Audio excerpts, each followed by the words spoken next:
नमस्कार, ANB news देख रहे हैं आप। मैं हूं आपके साथ पल्लवी राजपूत। भारत राज्यों का एक संघ है। यह संसदीय प्रणाली की सरकार वाला एक स्वतंत्र, प्रभुसत्ता संपन्न, समाजवादी, लोकतंत्रात्मक गणराज्य है।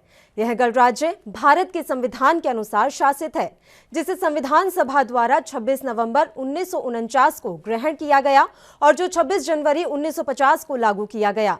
वैसे तो अधिकतर लोगों को पता होता है कि देश में गणतंत्र दिवस इसलिए मनाया जाता है क्योंकि इस दिन हमारा संविधान लागू हुआ था। लेकिन संविधान को लेकर लोगों को कितनी जानकारी है और संविधान के महत्व को कितने लोग समझते हैं, ये बड़ा सवाल है। खैर, आज संविधान को लेकर तमाम जानकारी और चर्चा के साथ दो मेहमान हमारे साथ स्टूडियो में मौजूद हैं। सबसे पहले मेहमानों से आपका परिचय करवा देते हैं। एसआर लद्दर जी, जो कि रिटायर्ड आईएएस ऑफिसर हैं। इसके अलावा वे पंजाब के पूर्व चीफ सचिव और पंजाब मानवाधिकार के सदस्य भी हैं। इनके अलावा जगतार सिंह जी, जो कि आईआरएस और former principal commissioner of income tax विभाग हैं। दोनों ही मेहमानों का बहुत बहुत स्वागत है एएनबी न्यूज पर। सबसे पहले एसआर सर, मैं आपके पास ही रुख करना चाहूंगी। सब जानते हैं कि 26 जनवरी इसलिए मनाई जाती है क्योंकि इस दिन हमारा गणतंत्र दिवस होता है, संविधान लागू हुआ था। लेकिन मैं आपसे ये समझना चाहूंगी कि कैसे हमारा संविधान देश के अन्य संविधानों से अलग और बेहद खास है। पल्लवी जी, जो हमारा भारत देश है, इसको जो संविधान बाबा साहब भीमराव अंबेडकर जी ने लिखा, 2 साल 11 महीने और 18 दिन लगाकर लिखा और बाबा साहब अंबेडकर जी इसके जो ड्राफ्टिंग कमेटी थी उसके चेयरमैन थे। तो भारत देश का जो संविधान बाबा साहब अंबेडकर जी ने बनाया, वो 62 देश 62 देशों का जो संविधान उन्होंने पढ़ा, उसमें से जो बेहतरीन जो उनमें से चीज़ें थी वो ली और भारत को ऐसा संविधान दिया जो 1950 जो 26 जनवरी 1950 को लागू हुआ और आज तक देश हमारे जो देश का संविधान है उसके तहत चल रहा है। तो ये एक बहुत, मेरा ख्याल, दुनिया का सबसे जो लिखत में सबसे बड़ा संविधान है। तो इसको बनाने में बाबा साहब ने जहाँ इतनी घालना घाली, जितना समय लगाया और इतना मेहनत की, तो ये एक ऐसा संविधान है जिससे हमारा जो देश है, जिसमें विभिन्न जातियां हैं, विभिन्न धर्म हैं, विभिन्न भाषाएं हैं, तो इतनी ज़्यादा डाइवर्सिटी है और माइनॉरिटीज़ है, वो सबके लिए जो बाबा साहब अम्बेडकर ने संविधान हमारे देश को दिया और जिससे हमारा देश बहुत कामयाबी से प्रोग्रेस कर रहा है। तो ये एक बहुत विचित्र डॉक्यूमेंट है हमारे देश का, जिसकी वजह से सब नागरिक जो है देश के, उनको बाबा साहब अम्बेडकर ने प्रियम्बल में जो इनको जस्टिस का बात की है, सोशल, इकोनॉमिक एंड पॉलिटिकल, तो वो सभी तरह का अनटचेबिलिटी ख़त्म कर दी, सभी को अडल्ट फ्रेंचाइज दे दिया, नारी का और जेंट्स का भेदभाव ख़त्म कर दिया, इक्वल अपॉर्चुनिटी दी। इतनी अच्छी बातें जो इस संविधान में लिखी कि हर एक नागरिक को फुल अपॉर्चुनिटी है। एक छोटे से छोटा जो आदमी है उसको देश का प्राइम मिनिस्टर या प्रेसिडेंट ऑफ इंडिया तक पहुंचने के लिए पूरी तरह से उसको आज़ादी है, खुल है। ये अलग बात है कि हम लोग जो बाबा साहब का, जहाँ उस समय के जो हमारे फ्रीडम फाइटर थे, महात्मा गांधी थे, जवाहरलाल नेहरू थे, पटेल थे, बहुत बड़े बड़े जिन्होंने हमारे देश को आज़ाद करवाया, जो उनके सपनों का देश था, वो अभी हम नहीं बना पाए। संविधान भी किसी न किसी तरीके से उनकी मदद नहीं कर पाया। अभी भी हमारे देश में 27 करोड़ के करीब, कम से कम 27 करोड़ लोग जो हैं बिलो पॉवर्टी लाइन है, जिनको 2 वक्त की रोटी नसीब नहीं हो रही। बाकी तो जो सोशल एंड इकोनॉमिक इक्वालिटी की तो बाद की बात है, जो अमीर है वो अधिक अमीर होता जा रहा है और जो गरीब है वो और गरीब होता जा रहा है, तो वो अलग बात है। लेकिन हमारा जब देश आज़ाद हुआ तो अपने देश को संविधान देना एक अपने आप में बहुत बड़ा चैलेंज था। लेकिन उस संविधान को लागू करने के बाद जो उसको एक तरक्की के रास्ते पे लेके जाना, वो अपने आप में समय की सरकारों के लिए चैलेंज रहा है। सो मैं समझता हूँ कि ये हमारा संविधान है, ये एक बहुत बढ़िया डॉक्यूमेंट है और हमें रास्ता दिखाता है, हमें रोशनी देता है कि हम मंजिल की तरफ किधर को जाना है। तो ये हमें, I am very proud of the constitution of India. बिल्कुल, और शायद यही कारण है कि हाल ही में ब्रिटेन की संसद ने भी हमारे देश की तारीफ की थी और ये कहा था कि हमें सीखना चाहिए भारत से कि किस तरह से इतने अलग धर्म, जाति, संप्रदाय के लोग रहते हैं और सबको एक जैसा अधिकार मिलता है। बिल्कुल, जगतार जी आपके पास आना चाहेंगे। देखिए, कई दुनिया के ऐसे देश हैं जिनके पास लिखित में संविधान नहीं है। हमारा सबसे बड़ा संविधान है, लिखित में संविधान है। तो आपसे समझना चाहेंगे कि लिखित और अलिखित संविधान में अंतर क्या होता है, और जिन देशों के पास लिखित में संविधान नहीं है वहां पर किस तरह से सत्ता चलती है। देखिए, ये हमें डॉक्टर B.R. अम्बेडकर की बहुत बड़ी देन है भारत के लिए, जो लिखित संविधान एक कंट्री का नहीं 62 कंट्रीज़ का स्टडी करके उसके बाद उन्हें जो जो हमारे कंट्री के लिए, जैसे हमारे कंट्री में बहुत भिन्नता है, बहुत ही कास्ट के अलग अलग जाति के लोग हैं और अलग अलग धर्म के लोग हैं, उनके लिए क्या सूट करता है उस सब को इकट्ठा करके हमें लिखित संविधान दिया गया। इसी की वजह से जो हमारा डेमोक्रेसी है इंडिया की, सबसे बड़ा डेमोक्रेसी वर्ल्ड में इंडिया की है। तो दूसरा जो डेमोक्रेसी के साथ हम दूसरा साइड देखें तो वो तानाशाही है, डिक्टेटरशिप है। तो डिक्टेटरशिप जो कंट्री में चल रही है तो वहाँ संविधान एक साइड में रह जाता है, जो डिक्टेटर कहता है उसी के कहने पर वही लॉ बन जाता है, डिक्टेटर का जो शब्द होता है वो लॉ बन जाता है। पर हमारे कंट्री में ऐसा नहीं है, क्योंकि हमारे पास एक लिखित संविधान है जिसकी वजह से ही हम उस संविधान को नहीं आगे पीछे नहीं कर सकते, अपनी मर्जी से।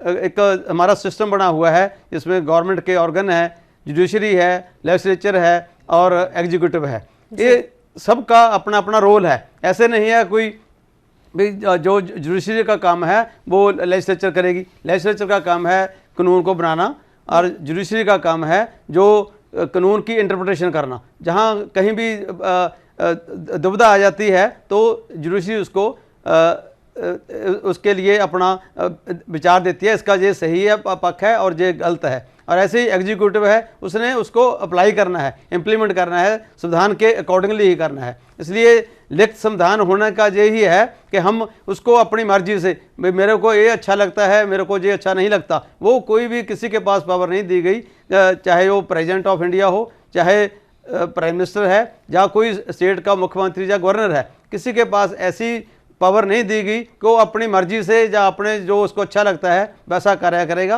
वो उसको संविधान के साथ ही करना पड़ता है, उसको फॉलो करना पड़ता है। बिल्कुल, और जिन देशों के पास लिखित में संविधान नहीं है तो ये माना जाए कि वहां पर जो सरकार है वो तानाशाह की ओर बढ़ने लगती है। ज्यादातर उसमें डिक्टेटरशिप है, उनका जो भी उनका एक शब्द भी बोला हुआ वो लॉ बन जाता है वहाँ। तो लॉ ऐसे नहीं जो पहले था उसको चेंज नहीं कर पाते। हमारे एक अमेंडमेंट भी कर सकते हैं, हम भी कर सकते हैं, संविधान में अमेंडमेंट होती हैं, पर उसके लिए बहुत ही एक प्रोसीजर है। उसको पार्लियामेंट में लाया जाता है, बिल पेश किया जाता है, उसके अमेंडमेंट के लिए वोटिंग होती है, लोगों के डिस्कशन होती है। पर वहाँ जो डिक्टेटरशिप वाले कंट्री है उसमें ऐसा नहीं होता, उसका सिर्फ एक ही वन मैन शो होता है, वो जैसे भी चाहता है उसको एक रूल बना देता है। बिल्कुल। लद्दर सर, देखिए अभी हाल ही में हम जो है नेशनल वोटर्स डे भी सेलिब्रेट कर रहे हैं, तो आपको लग रहा है कि वाकई में हमारे देशवासी मतदान का महत्व उतना समझ पा रहे हैं जितना समझने की जरूरत है, या अभी भी कहीं कमी आपको नजर आ रही है कि लोग मतदान के महत्व को समझ नहीं पा रहे हैं अभी भी? पल्लवी जी, सबसे बड़ी देन मैं अगर कहूँ तो जो हमारे संविधान की है, जो बाबा साहब ने हमारे संविधान में जो अडल्ट फ्रेंचाइज है, जो बालिग मत अधिकार का जो प्रोविज़न किया कि उस समय जो 21 साल के उम्र से बड़े लोग थे सभी को वोट का अधिकार दिया, और अब बाद में अमेंडमेंट हुई और 18 साल आज के दिन में जिनकी अपना नौजवान लड़के लड़कियां भी हैं उनकी उम्र 18 साल से ऊपर है, तो उन सभी को हक है कि उनकी वोट बनती है। और 25 जनवरी हर साल जो एक वोटर डेज मनाया जाता है, और जो वोटर लिस्टें हैं वो रिवाइज होती हैं, रिवीजन होती हैं, नए वोटर ऐड होते हैं, जो जिनकी मृत्यु हो जाती है या कोई शिफ्ट कर जाते हैं तो उनकी वहाँ वोटर लिस्ट से डिलीशन भी होती है। तो ये एक बहुत बड़ा अच्छा क्वेश्चन आपने किया। जो वोटर का महत्व ये है कि ये जो डेमोक्रेटिक सेटअप है हमारे देश का, तो चाहे वो स्टेट गवर्नमेंट है जहाँ भारत सरकार है, तो इसको लोग चुनते हैं।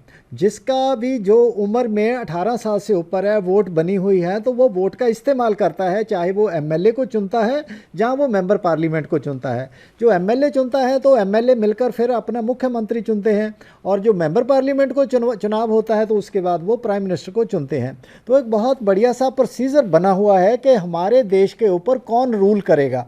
तो सिस्टम है कि 5 साल के लिए राज्य सरकार चुनी जाती है और 5 साल के लिए जो सेंट्रल गवर्नमेंट है वो भारत सरकार भी चुनी जाती है। तो बहुमत से जो एक मेजॉरिटी रूल है वो लोगों के ऊपर शासन करता है, तो लोगों के द्वारा चुनी हुई सरकार होती है। जो आपने प्रश्न किया कि लोग महत्व समझ पाए हैं या नहीं पाए हैं, ये एक बहुत बढ़िया क्वेश्चन है। मैं ये समझता हूँ कि जब बाबा साहब ने संविधान लिखा था तो उसमें प्रियम्बल लिखा था, तो प्रियम्बल में जो सोशल जस्टिस, इकोनॉमिक जस्टिस और पॉलिटिकल जस्टिस की बात की थी हर सिटीज़न के लिए, तो वो कहीं ना कहीं हम लोग केंद्र सरकार और राज्य सरकार उसको इंश्योर नहीं कर पाई हैं। इसकी वजह से जो गरीब आदमी है, जैसे मैंने पहले बताया कि 27 करोड़ लोग तो अभी भी बिलो पॉवर्टी लाइन है, जिसके पास खाने के लिए रोटी नहीं है, तो वो उसकी क्या चॉइस होगी कि वो किसको वोट देगा। तो जो अपना असमानता है हैव्स एंड हैव नॉट्स की, जिसके पास एम्प्लॉयमेंट नहीं है, जिसके पास खाने के लिए पैसा नहीं है, जिसके पास साधन नहीं है, तो उनकी जो चॉइस है सरकार को चूज़ करने की, कैंडिडेट को चूज़ करने की, वो बहुत लिमिटेड हो जाती है। इसीलिए जो हमारे जब चुनाव होते हैं तो उनमें पैसा चलता है, ब्राइबरी होती है, जो नशे की वरतों होती है, और बहुत सारे ऐसे लोगों को मिसयूज़ ऑफ मनी, तो उसकी वजह से जो अपना वोटर को इन्फ्लुएंस किया जाता है। तो हमारे देश में जो वोटर प्रणाली है, जो चुनाव सिस्टम है, वो अभी उसमें बहुत सुधार की ज़रूरत है। वो सुधार भी तभी संभव हो पाएंगे जब हम लोग अपने देश के सभी नागरिकों को जो उनकी बेसिक ज़रूरतें हैं वो पूरी कर पाएंगे। जब तक लोगों को ये ज़रूरत रहेगी कि उनके पास खाने के लिए पैसा नहीं है, कपड़ा पहनने के लिए पैसा नहीं है, रहने के लिए घर नहीं है, तो वो अपना इंडिपेंडेंट माइंड से अपना जो वोट का इस्तेमाल है वो नहीं कर पाएंगे। सो बाबा साहब भीमराव अंबेडकर ने जब संविधान 26 नवंबर 1949 को जब पास हुआ था, तब उन्होंने अपना लास्ट जो स्पीच थी अपना कॉन्स्टिट्यूएंट असेंबली में, वो देते हुए उन्होंने कहा था कि संविधान कितना भी अच्छा हो, जब तक उसको लागू करने वाले लोग अगर अच्छे नहीं हुए तो अच्छा संविधान भी बुरा साबित होगा। लेकिन संविधान कितना भी बुरा हो, अगर उसको लागू करने वाले लोग बढ़िया हुए तो बुरा संविधान भी अच्छा साबित होगा। तो बाबा साहब अंबेडकर जी के ये शब्द आज भी जब कानों में गूंजते हैं तो लगता है कि वो उन्होंने इतने साल पहले कितनी सच्चाई से, कितनी दूरदर्शिता से हमारे संविधान की ओर इशारा किया था, और आने वाली जो सरकारें थी, जो हमारे नेता लोग थे, जो हमारे लीडर लोग थे, उनके लिए एक ऐसा चैलेंज प्रस्तुत किया था कि आप लोग कितनी जिम्मेवारी से, जैसी जिम्मेवारी से काम करोगे वैसा ही देश प्रोग्रेस करेगा, और वही हो रहा है। पल्लवी जी। बिल्कुल सर, चर्चा हमारी लगातार यूं ही जारी रहेगी। एक छोटे से ब्रेक के लिए यहाँ रुक लेते हैं, ब्रेक के बाद फौरन हाजिर होंगे। आप देखते रहिए एएनबी न्यूज। ब्रेक के बाद एक बार फिर से आप सभी का स्वागत है। संविधान के महत्व को लेकर आज हम चर्चा कर रहे हैं। दोनों मेहमान लगातार हमारे साथ इस स्टूडियो में मौजूद हैं। जगतार जी, आपके पास आना चाहेंगे। सर, ब्रेक पर जाने से पहले वोटर का हम महत्व समझ रहे थे, वोटिंग का हम महत्व समझ रहे थे। एक चीज है सर, हम जब देखते हैं कि इलेक्शन आते हैं तो तमाम ऑप्शंस होते हैं कि आपको किस पार्टी को वोट देना है, निर्दलीय को वोट देना है, एक नोटा का भी ऑप्शन आता है, और कई लोग ऐसे हैं जो नोटा का बटन भी प्रेस करके आते हैं। तो उनके वोट को कितनी इंपॉर्टेंस आप दे रहे हैं? आपको लग रहा है कि वो भी लोकतंत्र में अपनी भागीदारी निभा रहे हैं? देखो, हमारा जो डेमोक्रेसी है, तो डेमोक्रेसी में वोट का जो अधिकार है जो हमें संविधान ने दिया है वो हर एक के पास बराबर है, चाहे वो कैजुअल लेबर हो, चाहे वो प्रेसिडेंट ऑफ इंडिया हो, सबको वोट, एक ही वोट की वैल्यू है। तो वोट जब हम देखते हैं 50-60% वोटिंग होती है जनरली, जब 60 से अब हो जाती है हम कहते हैं बहुत अच्छा वोटिंग हुई। इट मीन्स के 40% लोगों ने वोटिंग की ही नहीं है जी, जो कि आज तक भी हमें 73 ईयर हो गए हैं आज़ादी को, अभी तक भी वोट की इम्पोर्टेंस नहीं समझ पाए। जब वो सरकार लगती है अभी दूसरे जो चाहते हैं वो नहीं आई, तो फिर बाद में हम पछतावा करते हैं कि हमने तो सरकार तो दूसरी होगी। क्योंकि जब तक आप वोट की इम्पोर्टेंस नहीं जानते तब तक आप लगता भी इसको रियल जो इसका मीनिंग है डेमोक्रेसी का वो नहीं समझते। वोट का अधिकार सबके पास है, इसलिए एक तो सभी को ही छुट्टी भी की जाती है हर जगह। ऐसा नहीं है अभी उस दिन कोई वर्किंग डे रखते हैं, जहाँ भी वोटिंग होती है तो छुट्टी, हर जगह छुट्टी होती है, चाहे वो प्राइवेट सेक्टर हो चाहे सरकारी सेक्टर हो। हर इंसान को वोट के लिए जाने का अधिकार भी है और उनको भेजा भी जाता है आप करके आइए। पर उसके बावजूद भी लोग अपनी इस जो राइट दिया हुआ है उसको इस्तेमाल नहीं करते और सरकार का अंग नहीं बनते। मैं तो ये कहूँ कि सरकार को जो उनको चुनना चाहिए अच्छे कैंडिडेट वो नहीं चुनते। इसी का कारण हम देखते हैं कि जो हमारे चाहे वो सेंटर में देख लें या स्टेट में देख लें, ऑलमोस्ट 50% के पास क्रिमिनल जो लोग हैं वो उसमें सेलेक्ट होकर आ जाते हैं, बार बार हुई आ जाते हैं। और दूसरे लोगों को जो पढ़े लिखे लोग हैं वो पीछे रह जाते हैं। उनको ऐसा लगता है, मेरे ख्याल इसका पढ़े लिखे लोग भी इसका बहुत बड़े जिम्मेदार हैं जो वोट नहीं अपनी कास्ट करते, जो कहते हैं हमारी वोट से क्या होगा। एक वोट से ही एक अनेक होती है, या 1000 वोट होगी या लाख वोट होगी, एक एक करेंगे तो बढ़ेगी। अदरवाइज जब जाते नहीं आप वोटिंग के लिए तो उसका लॉस अपनी नेशन को झेलना पड़ता है। बिल्कुल, मत का महत्व समझना सभी के लिए ज़रूरी है। ये हर देशवासी के लिए इम्पोर्टेंट है कि वो अपने मत का जो है महत्व समझ पाएं। लद्दड़ सर, आप देख रहे हैं हाल ही में किसान आंदोलन जो है इस समय पूरे जोरों शोरों से चल रहा है, ना सिर्फ हमारे देश में, हमारे दुनिया के अलग अलग देशों में भी इस आंदोलन को लेकर जो है चर्चा हो रही है। आप इस आंदोलन को किस तरह से देख रहे हैं? क्या संविधान से जोड़कर देख पा रहे हैं आप इस आंदोलन को?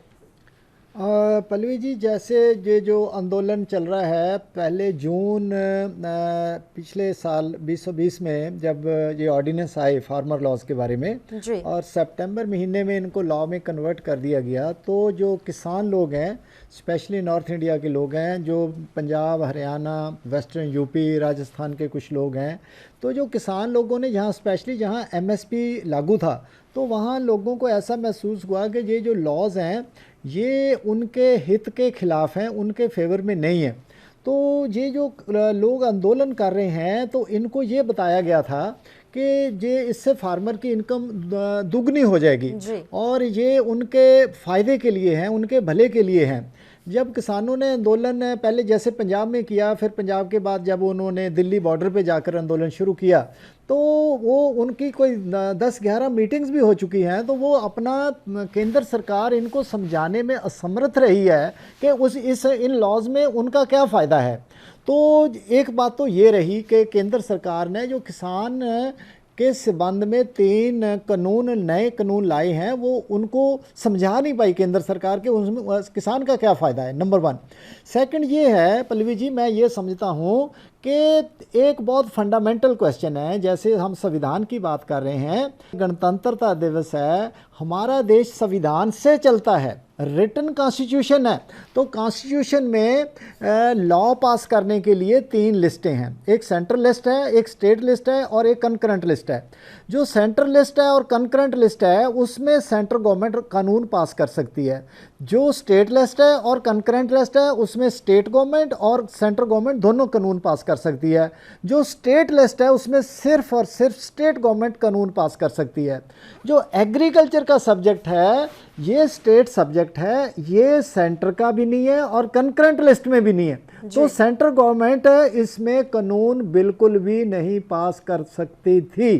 तो ये जो 3 कानून लेकर आई है सेंट्रल गवर्नमेंट, इनको कमर्स एंड ट्रेड वाले उसमें पोर्टफोलियो में लेके आई है, जो सरासर गलती भी है और गलत है, ये संविधान के खिलाफ है। जब कुछ महीने पहले 2018 में तो एक कमेटी बनाई थी सेंट्रल गवर्नमेंट ने, जिसने रिकमेंड किया था, उसमें एक पंजाब का जो इकोनॉमिस्ट है रमेश चांद वो भी था, एक दूसरा इकोनॉमिस्ट था कोई इंडिया का। तो उन्होंने रिकमेंड किया कि एग्रीकल्चर को कंकरेंट लिस्ट में डाल दिया जाए। मई 2018 में सेंट्रल गवर्नमेंट ने कैटेगोरिकली ना कर दी कि हम एग्रीकल्चर को स्टेट सब्जेक्ट ही रखेंगे, हम इसको कंकरेंट लिस्ट में नहीं लेकर आएंगे। तब उसके बावजूद भी 2020 में ये कानून जो सेंट्रल गवर्नमेंट अपना जो कानून एग्रीकल्चर के ऊपर, फार्मर्स के ऊपर जो पास किया है, जो फार्मर को डायरेक्टली हिट करता है, तो मैं ये समझता हूँ ये संविधान की उल्लंघना की गई है। इसके बाद जब वहाँ धरने दिए गए, बहुत सारे लाखों में लोग दिल्ली के इर्द गिर्द आकर बैठे हैं, लॉ एंड ऑर्डर की प्रॉब्लम हो गई है, कोरोना है, बहुत सारी समस्याएं हैं, लोग इतनी ठंड में 70 के ऊपर लोगों की जान चले गई हैं। इसके बावजूद भी सेंट्रल गवर्नमेंट किसानों को ये समझा नहीं पा रही या समझा पाने में असमर्थ रही है कि ये कानून कैसे किसान के फेवर में है, कैसे उसको इसका लाभ होगा।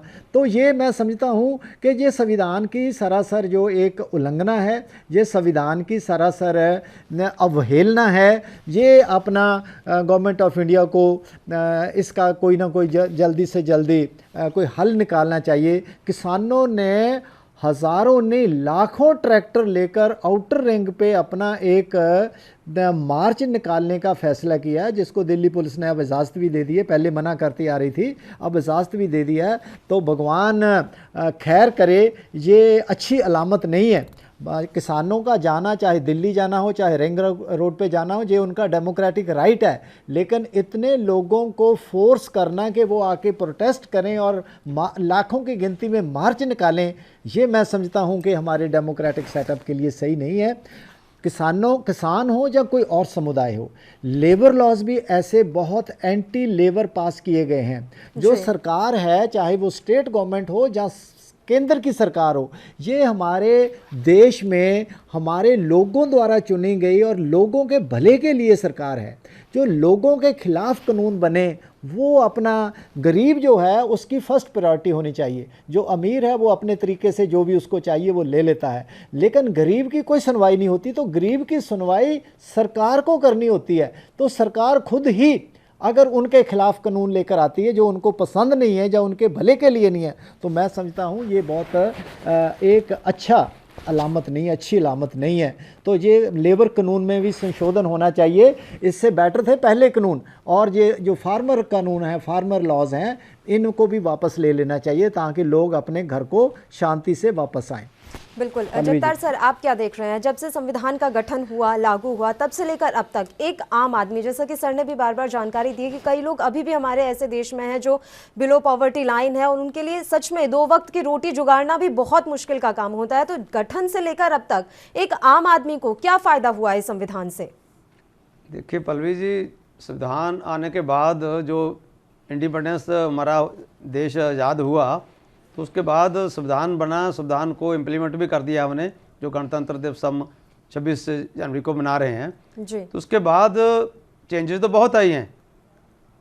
बात जो लद्दड़ साहब ने पहले कही है कि संविधान, जो बाबा साहब ने भी लास्ट में यही कहा, जो संविधान कितना भी अच्छा हो पर उसको इम्प्लीमेंट जब तक नहीं किया जाए तो जो लास्ट में है ना उस तक को उसकी पहुँच नहीं हो पाएगी।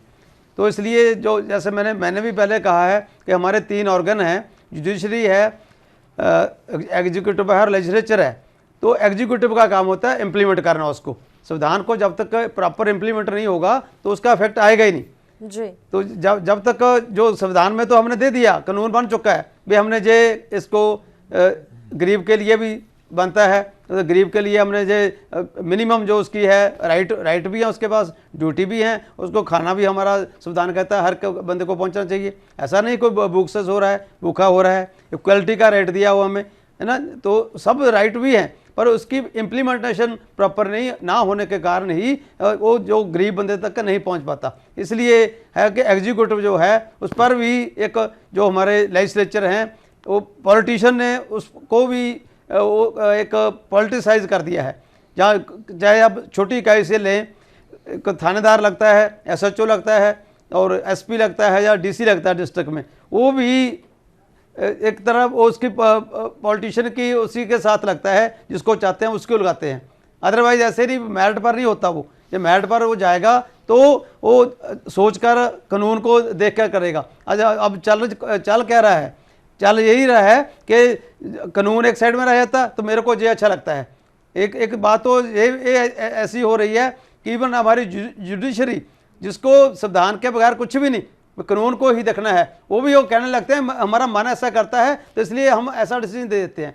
मन की बात नहीं, ये तो संविधान की बात है। इसलिए संविधान जब तक प्रॉपर इम्प्लीमेंट नहीं होता, उसलिए ही हमारा जो कारण है, जो 27 करोड़ से ज़्यादा पॉपुलेशन जो है अंडर पॉवर्टी है, जो खाना भी नहीं मिलता। इसी का कारण है कि संविधान को हमने अभी तक अप्लाई ही नहीं किया, उसको इम्प्लीमेंट ही नहीं किया प्रॉपर। बिल्कुल, प्रॉपर इम्प्लीमेंट की बहुत ज्यादा जरूरत है और लोगों के लिए भी ये जरूरी है कि वो अपने अधिकारों को समझे, तब जाके स्थितियों को जो है हम सुधार पाएंगे। बहरहाल भारतीय संविधान इस दुनिया का सबसे बड़ा हस्तलिखित संविधान है। कुछ लोगों का तर्क ये होता है कि भारतीय संविधान के ज्यादातर प्रावधानों को विदेशी संविधानों से लिया गया है। हालांकि इसमें कुछ गलत नहीं है, क्योंकि अगर दुनिया में कुछ अच्छी चीजें संविधान में मौजूद हैं तो उसे स्वीकार करने में किसी प्रकार का हर्ज भी नहीं होना चाहिए। खुद बाबा साहेब अम्बेडकर ने भी इस बात को स्वीकारा था। सर, हमारा जो ये डिबेट थी, जो अभी हमारी चर्चा चल रही थी, इसको हम यहीं विराम देते हैं। आप दोनों ही मेहमानों का बहुत बहुत शुक्रिया तमाम चर्चा के लिए। आप हमारे साथ जुड़े, एएनबी न्यूज़ में आपने अपना समय हमें दिया है। तो आपको बता दें कि खुद बाबा साहब अम्बेडकर ने कहा था कि दुनिया भर के कई देश हमसे पहले आज़ाद हो चुके हैं। ऐसे में किसी देश के संविधान से कुछ अगर अच्छाई निकल कर आती है, किसी देश के संविधान में कुछ अच्छाई है, तो उसे स्वीकारने में कोई भी हर्ज नहीं होना चाहिए। इसी के साथ मुझे भी दीजिए इजाजत। आप सभी को गणतंत्र दिवस की शुभकामनाएं। नमस्कार।